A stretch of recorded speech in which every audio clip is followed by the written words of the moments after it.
There was a little time to look at the body of Tjaylea as it was carted off by the cleaner crew, a wave of concern washing over me as he carried his corpse away. Something didn't sit right. Tjaylea was a phenomenon of strength and skill, processing the otherworldly strength he tapped into during his quarterfinal bout. How on earth did he get overpowered here? Who would want to get involved? My mind was ripped from questions as Alduin put one foot on the balcony barrier and stood like an explorer surveying her kingdom, running a hand through her bleached blonde undercut hair, watching Eustace de Colada take his place on the elevator, shuddered, and the chain bringing it up heaved under the pressure. Eustace kept his hands in his pockets and grinned. Fight fans, we moved on with our open weight Grand Prix semi-finals and turned our attention to one of the two invitational fighters looking to keep his mystic alive. You know him as the Nightmare Catcher, Eustace de Colada. He bowed in that overly courteous manner and regained his composure as the doors opened, and within an instant, the composure gave way to seething hatred. Black hair, long bloody antlers, a deer skull with small scraps of skin peeling away, a hunched-over frame with a distended stomach and wild, ravenous eyes. A Wendigo, an old, hungry one. Eustace looked up to Alduin with a look of shock and betrayal. She shrugged her shoulders. And his opponent, something I think will be most interesting to see, given his fixation on one of our wildcard entrants, the Wendigo of Alduin Blackwood. It locked eyes with Eustace and began charging. Horrific growling and screeching came from the beast. Of Alduin's smile grew, and she threw her head in the air. Begin!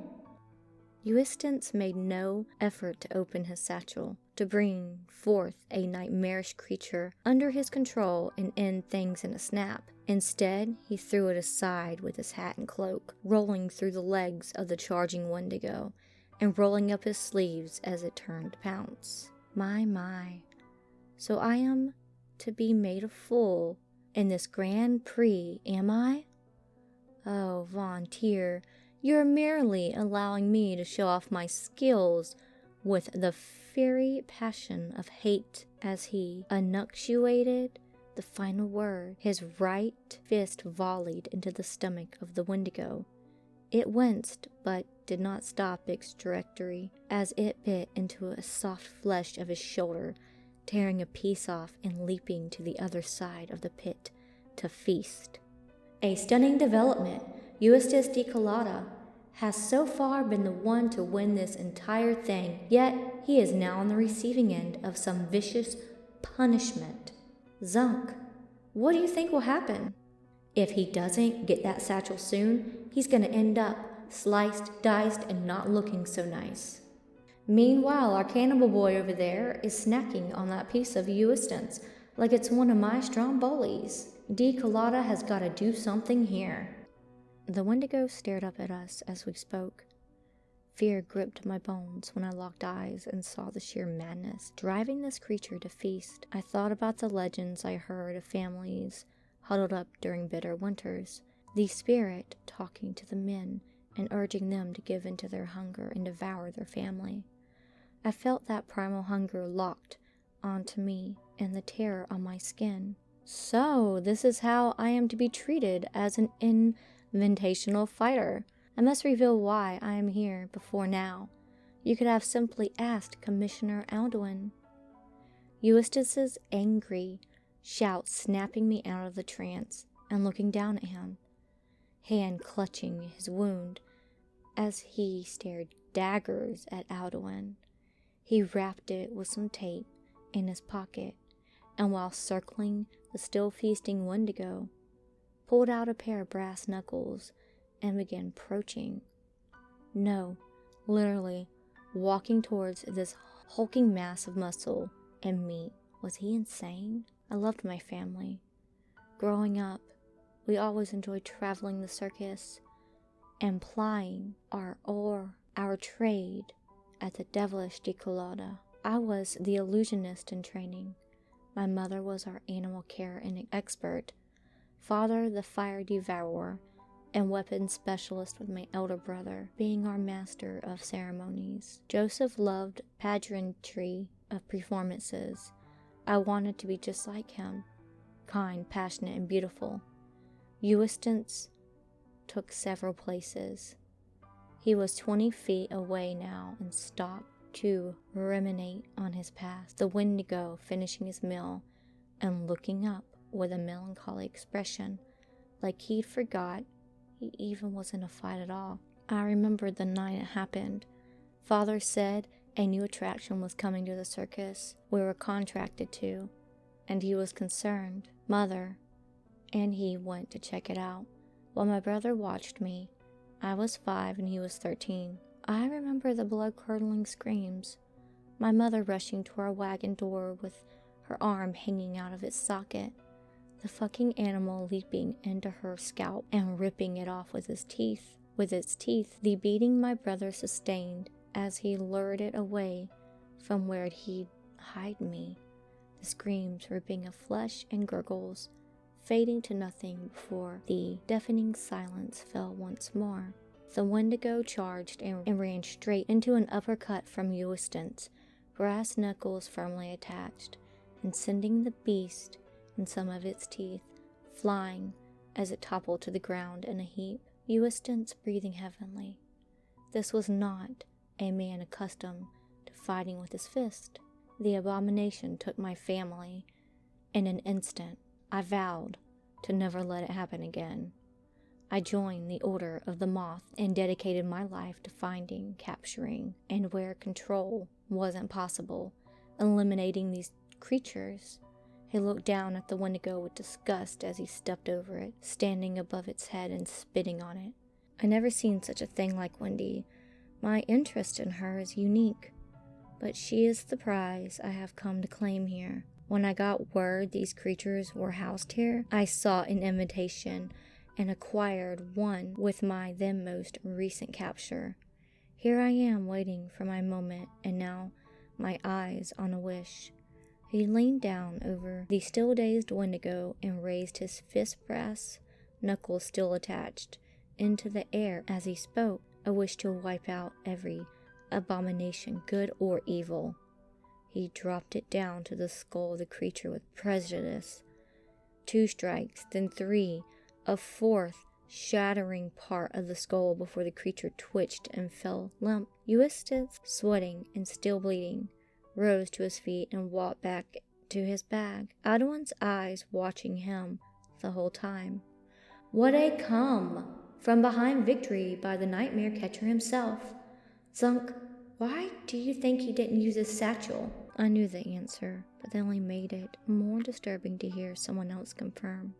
I guess that I'm assuming he didn't think it was worthy of being within his other captives. Sal, I guess he wanted to finish it personally. But, well, if he wants to eliminate all us creatures, that's gonna make it hard to root for him, huh? I nodded, looking back at Eustace and waiting for Audwin to call the fight. Instead, she was looking past him to something else lurking in the corner. As he picked up his satchel, he noticed it had fallen open, not in time to stop the pincer like Stinker rip into his shoulder and tear open as the visage of Mr. Stairs crawled up his back, the face twisting as it cackled. You thought you had me locked up in that bag for eons to come, didn't ya? Well, you made a big mistake, pal. If I'm not trapped in there, I've got free rein and I'm in the mood for a new body. How about yours? He screeched with a sick laugh, readying himself to burrow into the mouth, just like he did at the exhibition match. But Eustace whistled, and all other sounds faded away. It was a single note, but it rang through the venue, putting us into silence. as several hands began blindly searching for the satchel, each with the EDK branding on the tops of them.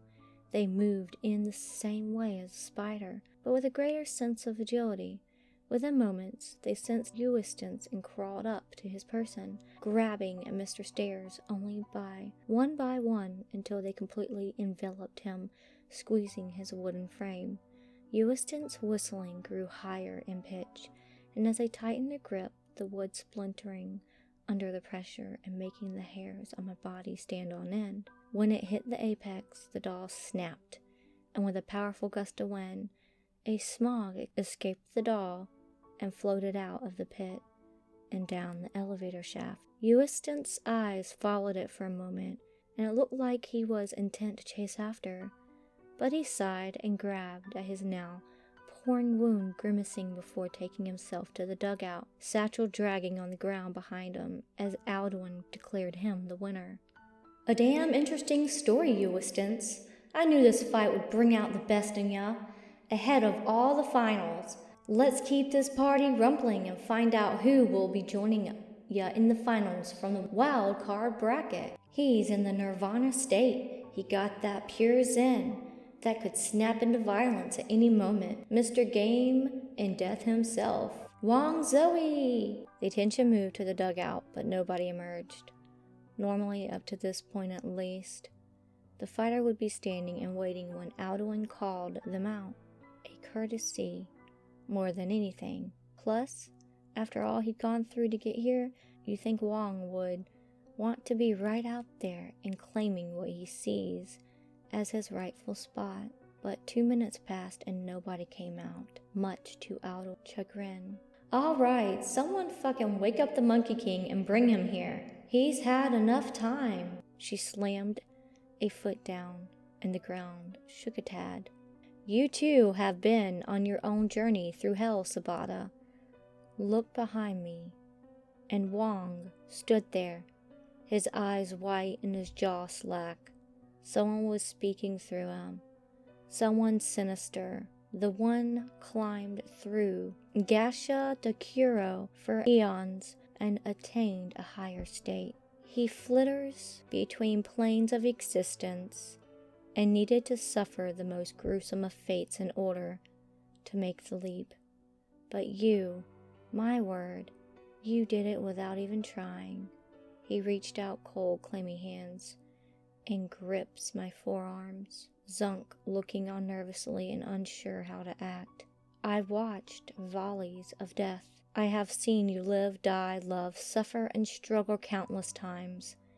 And yet you sit here before me, unable to even comprehend your brilliance or your danger." My eyes burned, and I felt the aura of migraine raising to the back of my skull, like I was dipping my head into hot wax. I felt sick, and the more I heard him speak without moving his lips, the more terrified I became. "This one has been borrowed to pass a message on to you, Sal Sabata, one that you need to hear, even at the cost of this one's safety." Alduin looked up and began shouting to her security, as Zunk pried Wong away with ungodly strength, and he uttered something that chilled me to the bone, though, and I couldn't place why. "He's already here, waiting to drag you into the void. Be aware." With that, his body seized, and his nose bled profusely as he was dragged away. I stood there dumbstruck and feeling like someone just walked over my goddamn grave. Alduin muttered something about fucking enlightening minds. Can I trust him? Before declaring Wong eliminated due to incapacitation and moving on.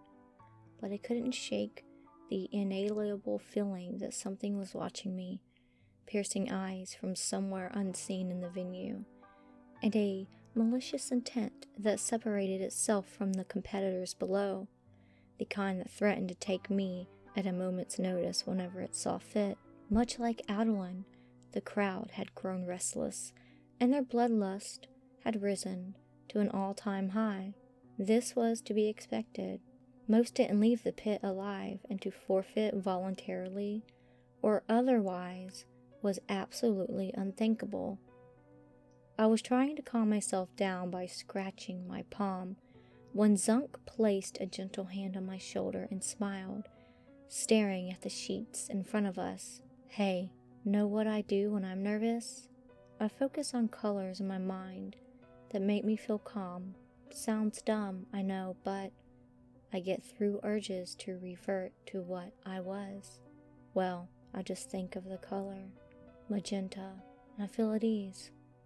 Sometimes I try to fabricate smells too, the kinds that can cook in my safe space and bring me joy. Try it sometimes, it may help.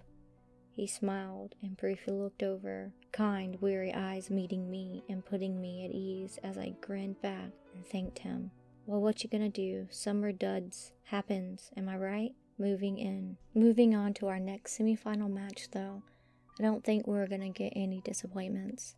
Ladies, gents, freaks of all kinds, he's the master of Death Clutch and our other invitational fighter for this year's Openweight Grand Prix, Ultraviolet's Rex Chug. Rex emerged from the dugout, draped in the flag of his people, the brilliant Netherland colors, proudly sporting his shoulders as he completed the walk and imitated a sumo wrestler, stomping his feet onto the ground before clapping his hands together and staring down the elevator opposite, much to the crowd's amusement. As the doors opened, a familiar foe stepped out for the first time in a while, his mouth still covered in nails and sporting no signs of major brain function. The puppet master stumbled out of the elevator and flopped to the ground, drooling and making no attempt to right himself. He looked exactly the same as when MYUU assistants took Mr. Stairs and put him into the satchel. Rex stared at him for a moment and cocked his head before looking over to Alduin.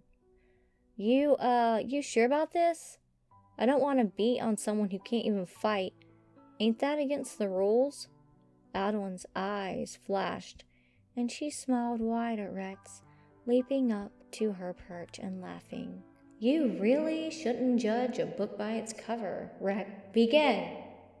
Well, fight fans and freaks of nature were once again greeted with an interesting catch-up between the man who made violence a part of his nature and a puppet master who used his nature to inflict violence. That being the case, I'm finding it a bit conflicting to call a match wherein the latter is at the mercy of the former from the get-go. Zunk, what are your thoughts? I looked to him, but he was fixated on the fight with such intensity that his grip on the table was beginning to bend the wood. He looked indignant at the sight. Rex walks forward and rotates his right arm. I hate to do this, but I got a good reason for being here, buddy. A lot of kids back at the Death Clutch gym need to know how to protect themselves and deal with the anger healthily. I need this, W. Ain't nothing person, I promise. He picked the puppet master up and let loose a brutal combination. Fist to stomach, front kick to the kneecap, and a ferocious uppercut to the jaw as he dropped down, doubling the impact and sending him swirling into the air. He wasted no time and caught him with a picture-perfect drop kick to the jaw as the puppet master hurtled back to the ground, the shot careening him into the wall and leaving him in a heap, still drooling. What a combo! You can slap 4.50 on that bad boy and bill me for the Happy Meal separately. Rex showing us that he lives up to the moniker 24/7 and his students at home must be proud.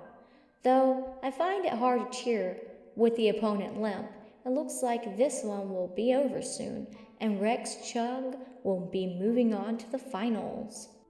No, he's just bidding the time, Zunk breathed, leaning forward such a degree that he threatened to topple the table, his body quivering with anger. I looked back, and the puppet master still looked catatonic as before, his head slumped forward and blood and drool, Rex walking over to pick him up. Man, I really thought you might perk up. But I guess not, I'm sorry. I promised to make this quick. Rex's left hand rose above his head, and fingers twisting into that unusual pose as they gripped the puppet master's chest. At this, the puppet master reared his head up, placing his hands on Rex's chest and opening his mouth, the nails driving further through his flesh, and they split and fell out. Gone with the dazed overlook, and in its place was a man who knew full well where he was. "Made you look, Rex," he hissed. "But it feels so good to be back in my body. Shame you can't relate, huh?" He pushed Rex away, and in that moment of separation, punched the air as Rex had done previously, the crowd and myself holding their breath. For a moment nothing happened, but the puppet master stood up and wiped his face, holding his stomach. "Well, I never expected this to be an easy ride, but man, am I lucky this happened when it did. You pack a hell of a punch, Rex. Shame it had to be me you met. But take out one meathead. Take out them all, I suppose." Rex didn't respond. He couldn't. Whatever had infected Xania in those closing moments, he had its way into him. He stared vacantly at the puppet master as he chuckled and threw out his hands, twitching the fingers and making Rex stretch out his arms, and looked up directly at Alduin. "I told you wanted in, champ. Can you see me now?" The shot rang out, and the hole punctured through Rex's chest, creating a small window for Alduin and the puppet master to see one another clearly. He posed as if framing a photo, with Rex stood there, gasps of air escaping his lungs before he dropped to his knees, falling face down into the mat. The crowd roared as my lungs burned in my chest at the sight, but before I could even say anything to close out the match, Zunk flipped over the table and sent it crashing to the bottom of the pit. He has always loved toying with others. If it wasn't small animals, it was locals in towns we inhabited, unsuspecting passerbys or people he could con. His craving for more got so ambitious, we managed to separate his body from his soul. Who'd have thought he'd end up here of all places? "Why wasn't I informed?" he yelled to Alduin, who snapped her eye to him and glared. Even if he was upset, he clearly made a mistake. "Guessing the apple didn't fall from the tree, did it, Jersey Devil?" the puppet master quipped, holding up Rex's body and making it agree with him before dropping it and laughing. That foul laugh Mr. Stairs let out before. "What the hell does he mean, Zunk?" I asked, seeing the anger building up in him as he darted his eyes to both sides.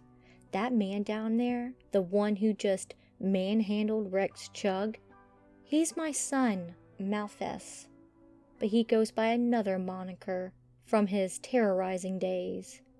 He swallowed and his fist clenched.